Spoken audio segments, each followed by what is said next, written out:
بندے گھبرائے، پریشان ہوئے،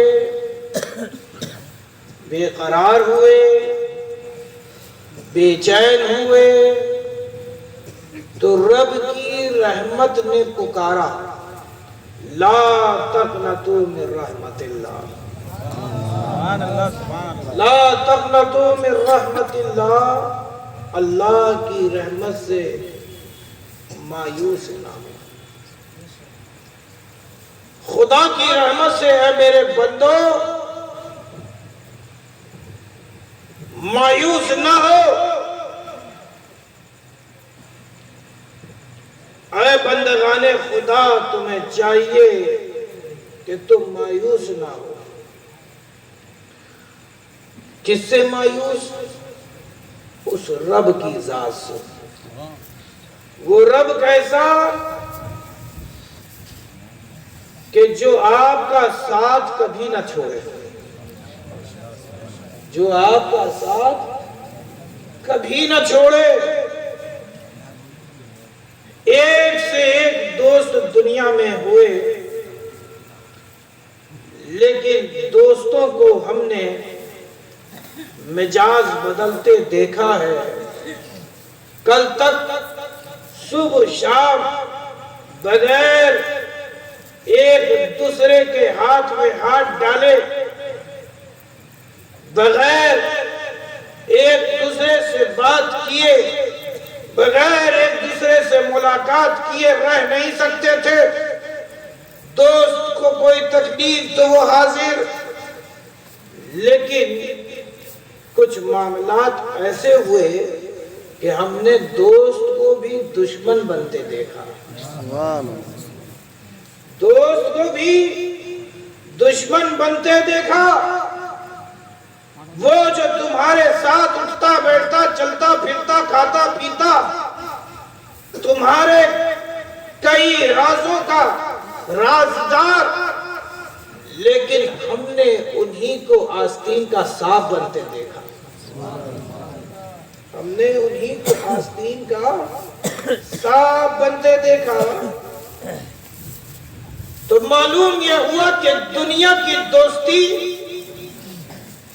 وہ دوستی نہیں، دنیا میں بنے رفیق وہ رفیق نہیں جو آپ کا ہر وقت ساتھ۔ اور وہ بڑے خوش نصیب ہیں کہ جنہیں ان کے دوستی نے وفا دیا، بڑے خوش نصیب ہیں کہ جنہیں ان کی دوستی نے وفا دیا۔ وہ کون ہے؟ وہ اولیاء اللہ ہیں۔ انہوں نے اپنے ساتھ چلنے پھرنے کھانے پینے والوں کو، اپنے ہم نشینوں کو اپنے اخلاق سے زیر تو کیا ہی، مگر انہیں اپنے دل سے اتنے قریب نہیں رکھا جتنے قریب اپنے خالق حقیقی کو رکھا۔ سبحان اللہ، سبحان اللہ، قریب اپنے خالق حقیقی کو رکھا۔ دوستی چھٹتی ہے چھٹ جائے، مگر خدا کی اس خدائی کی عزت کی قسم ہم سے ہرگز نہ ہوگا کہ اپنے رب کا دامن چھوڑ جائے، اپنے رب کا دامن چھوڑ دیں۔ عزیز دوستو، میں ایک بات اور عرض کروں، اسی آیت کے پس منظر میں کہ بندہ جب اپنے خالق کا ہے تو بندے کو چاہیے کہ ہر حال میں رب ہی کو یاد کرے۔ لیکن ایک تعجب سی بات یہ ہے کہ بندہ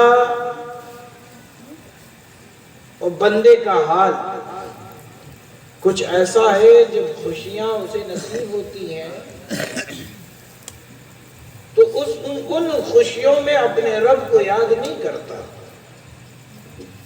اللہ دولت دے دیتا ہے تو وہ دولت کے نشے میں چور ہو جاتا ہے، اللہ شہرت دے دیتا ہے تو اپنی ناموری میں وہ گم ہو جاتا ہے، اللہ عزت دے دیتا ہے تو اس عزت کو پا کر وہ اترا جاتا ہے، اللہ دوسرے بندے پر اسے فوقیت دے دیتا ہے تو وہ کبر کرنے لگتا، اترانے لگتا، گھمنڈ کرنے لگتا، اس وقت اپنے رب کو یاد نہیں کرتا، حالانکہ اس وقت بھی اپنے رب کو یاد رکھنا چاہیے، اپنی خوشیوں میں بھی اپنے رب کو یاد رکھنا چاہیے، لیکن جب اسے غم آتا ہے، اسے کوئی رنج و تکلیف پہنچتی ہے، اسے کوئی دکھ پہنچتا ہے تو وہ یہ کہہ دیتا ہے،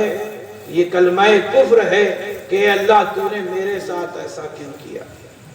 عزیز دوستو، یہ کہنا بھی کفر ہے، اس وقت تم نے ایسا کیوں نہیں کہا، دوسرے دانے دانے کے محتاج تھے لیکن تم بھر پیٹ کھانا کھا رہے تھے، اس وقت یہ تم نے کیوں نہیں یاد کیا کہ اللہ تم نے تو مجھے بھر پیٹ کھانا دیا ہے، لیکن میرا ایک بھائی ایسا بھی ہے کہ آج وہ بھوکے پیٹ سو رہا ہے۔ تمہیں اس وقت بندگان خدا میں سے کسی ایک بندے کا خیال نہ آیا، لیکن جب اللہ نے تمہاری زندگی کو کروٹ بدلی، جب تمہاری زندگی نے انگڑائیاں لی، تم مالداری سے فقیری کی طرف لوٹے تو تم نے یہ کہنا شروع کر دیا کہ اللہ تو نے ایسا میرے ساتھ کیوں کیا۔ تو عزیز دوستو، یہ در حقیقت رب کی رحمت سے مایوسی ہے، رب کی رحمت سے مایوسی ہے۔ عزیز دوستو، آج فقیری کی طرف، ذلت و رسوائی کی طرف ہم ضرور لوٹے ہیں، مگر ہم دیکھیں کہ ہم کیوں ذلت و رسوائی اور پسماندگی کی طرف لوٹے۔ جب بندہ اپنے ان کیے پر شرمندہ ہو اور رب کی طرف رجوع کرتا ہے تو اللہ کی رحمت کو اپنے ساتھ پاتا ہے اور اللہ تبارک و تعالیٰ اسے بھی عزت والا بناتا ہے۔ نعرہ تکبیر، نعرہ رسالت، نعرہ حیدری، عرس اشرف الاولیاء، نعرہ تکبیر۔ ہمارا ماضی بھی کچھ ایسا ہی ہے کہ مسلمان زمیندار ہوا کرتا، مسلمان مالدار ہوا کرتا، مسلمان عزت والا ہوا کرتا۔ آج کہ اس مسلمان کو دیکھو تو زمینداری ہاتھ سے جا چکی ہے، مالداری ہاتھ سے جا چکی ہے۔ آج کے اس مسلمان کو دیکھو، کل کا وہ مسلمان طاقتور ہوا کرتا تھا، لیکن آج کا یہ مسلمان بزدل نظر آتا ہے۔ تو معلوم یہ چلا کہ ہمارا بھی ماضی بڑا شاندار تھا، مگر حال ہمارا کچھ ایسا ہے کہ کسی سے بیان نہیں کیا جاتا۔ اے میرے پیارو، اگر چاہتے ہو کہ تمہارا مستقبل بھی تمہارے ماضی کی طرح روشن ہو جائے تو پھر کچھ اور نہیں کرنا ہے بلکہ اپنے اعمال کا جائزہ لے، اپنے رب کو راضی کر لو۔ یہ پریشانیاں آئی ضرور ہیں، لیکن اے مسلمانوں، اپنے رب سے مایوس نہ ہو، اپنے رب سے مایوس نہ ہو۔ آج تمہارے پاس طاقت نہیں نظر آ رہی، لیکن جب تم اپنے رب کو اپنے لیے اپنا ساتھی بنا لو گے تو تم سے زیادہ طاقتور کوئی نہیں ہوگا، تم سے زیادہ کوئی طاقتور نہیں ہوگا۔ عزیز دوستو، میں ایک حکایت بیان کروں، ایک قصہ سناؤں، سنو گے بھائی؟ لا تقنطوا من رحمت اللہ، اللہ کی رحمت سے مایوس نہ ہو۔ ایک ضعیف العمر